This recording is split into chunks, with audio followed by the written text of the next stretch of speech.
teacher Nina, and welcome to Yarn. This is where you can listen to great stories from around the world.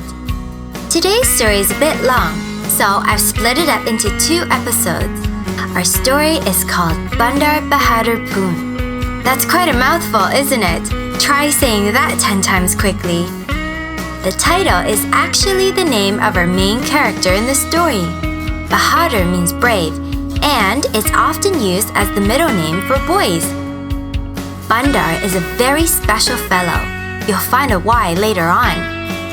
This beautiful tale is an old folk tale, and it takes place in the deep, lush forest of Nepal. Nepal is a country in southern Asia, located in the Himalayas. It is truly a beautiful country, and I hope to visit it one day. Okay, without further delay, let's start the story. Bundar Bahadur Poon. Bundar Bahadur Poon was a great nuisance to his 7 uncles. He was always getting into mischief, taking their tools, playing house in their best clothes, drinking their rice wine. Even Bundar's mother complained about her son's behavior. But because she was his mother, she loved him and fed him well. Bundar's father had been killed on a trail by a falling rock. So Bundar lived with his mother and his 7 uncles and aunts on the old family farm. In many ways, Bundar was much like other village boys. He laughed at silly jokes and teased the village girls. But in one way, he was very different. You see, Bundar Bahadur Poon was a monkey. One day, Bundar's uncles decided to go hunting. I want to go hunting too, shouted Bundar when he heard the news. No, complained the uncles in one voice. You will scare all the game away.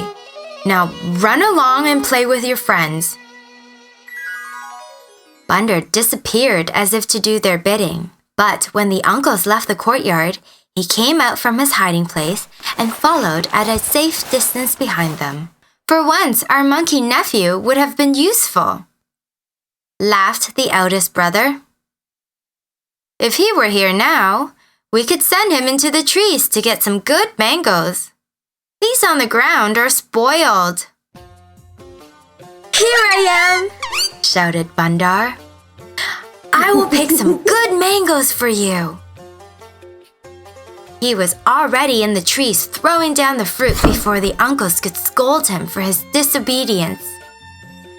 Soon he began tossing the green mangoes to his uncles and keeping the ripe ones for himself. Oh! What a rogue you are, shouted the uncles, throwing the green fruit at him. Go home where you belong and do not follow us anymore. Bundar leaped through the trees as fast as he could to escape the hail of green mangoes. Amma! Amma! Amma! Amma means mother. Amma! Amma! He cried to make his uncles think he was running home. But when the uncles were out of sight, he turned around and followed them again. As it grew dark, rain started to fall. Again, the hunters wished they had allowed their monkey nephew to come with them. He could have climbed high into the tree and searched the darkness for a light so we would know where to look for shelter, said the youngest uncle. Here I am, shouted Bundar once more. And before the uncles could recover from their surprise, Bundar was running through the trees, pointing to a light across the valley. The uncles followed Bundar's directions back and forth along the winding, slippery trail until at last they reached the door of a low stone house covered with thick wooden shingles. Ho! The eldest uncle called out. Is anybody home? No one answered. The eldest uncle shouted louder this time. Hey, Amma! Can you give us shelter for the night? Suddenly, the door opened, and there on the porch stood a beautiful woman. What do you want? She asked in a very deep voice. The uncles looked at each other in distress. From the tone of the woman's voice, they knew she was not a beautiful woman at all. She was a monster in disguise. They whispered together for a moment, trying to decide what to do. Most of them wanted to run, but it was too late for that. It was raining heavy now and had become so dark they could only vaguely see the person in front of them. Finally, the eldest spoke again. We were out hunting and could not return to our home before dark, so we are looking for a place to spend the night. You may stay here, replied the monster woman, if you are prepared to marry my daughters. The uncles were afraid of this woman, but when they looked back, they were more afraid of the forest. Evil spirits lurked by the trail and captured people who walked after dark. So they agreed to marry the monster's daughters in return for a night's lodging. As soon as their hostess had brought mats for Bundar and his 7 uncles so they could sit beside the fire, she turned to her daughters and said, The Brahmin priest will be called in the morning for the wedding ceremony. So give our guests the best food and wine we have in the house and let them smoke as much as they wish. While the men were drying their clothes and eating the meal prepared for them, the monster woman went into the back room to make the beds. This wicked creature did not intend that the uncles should marry her daughters at all. She wanted to eat them for supper. She fixed 7 beds on one side of the room for the uncles and 7 beds on the other side for her daughters, covering the uncles' beds with red blankets and her daughters' beds with white blankets so that she wouldn't get them mixed up. Bundar's bed was in a basket put in the corner. While everyone was settling for the night, the monster went to bed herself and pretended to sleep. Soon, the only noise in the house was the deep breathing of the people asleep. The monster was just about to get up to eat the 7 brothers when she remembered Bundar Bahadur Poon. Oh, sister son, she whispered. Are you asleep? Yes, came the reply. You are not, or else you could not say yes, said the monster in huff. What do you want? I'm thirsty, answered the monkey. I want some milk to drink.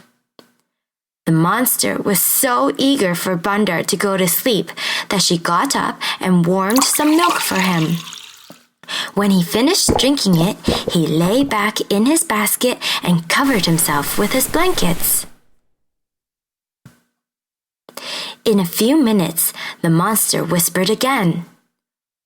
Oh, sister son, are you asleep now? no, was the reply. Why not? What do you want this time? I'm hungry. Hungry? Repeated the monster in an angry voice.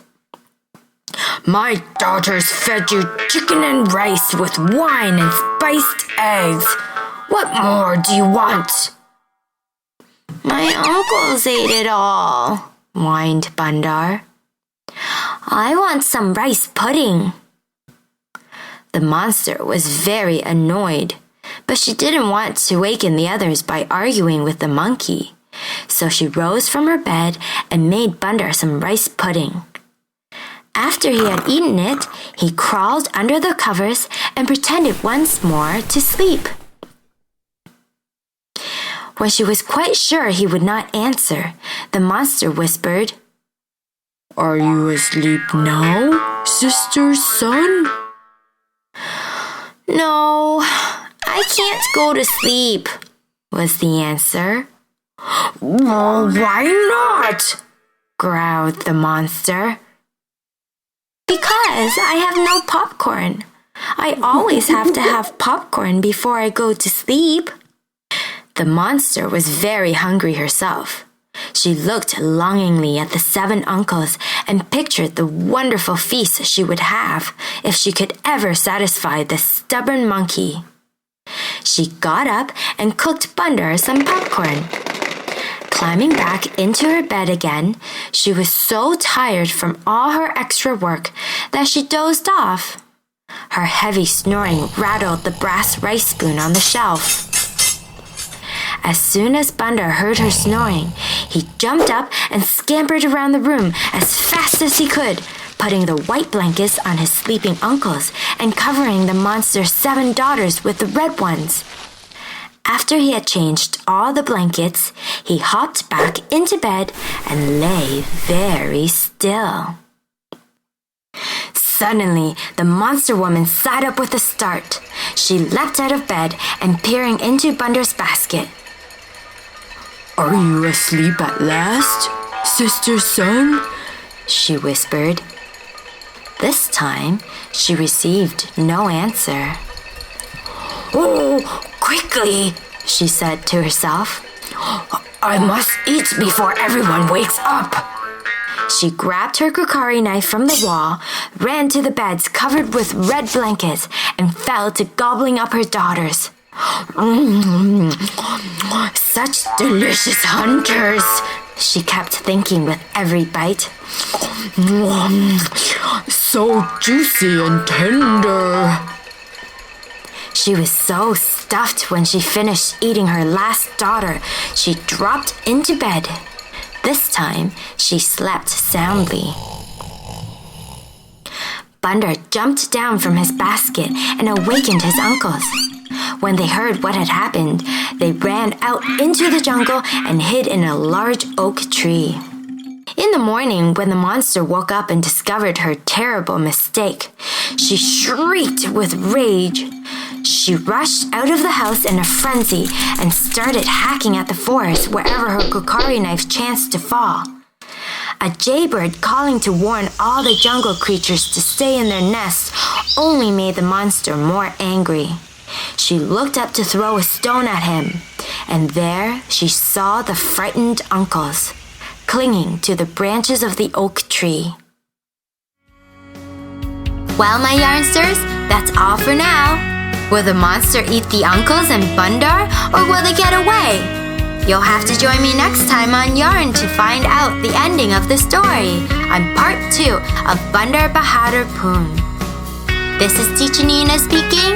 Until next time, goodbye!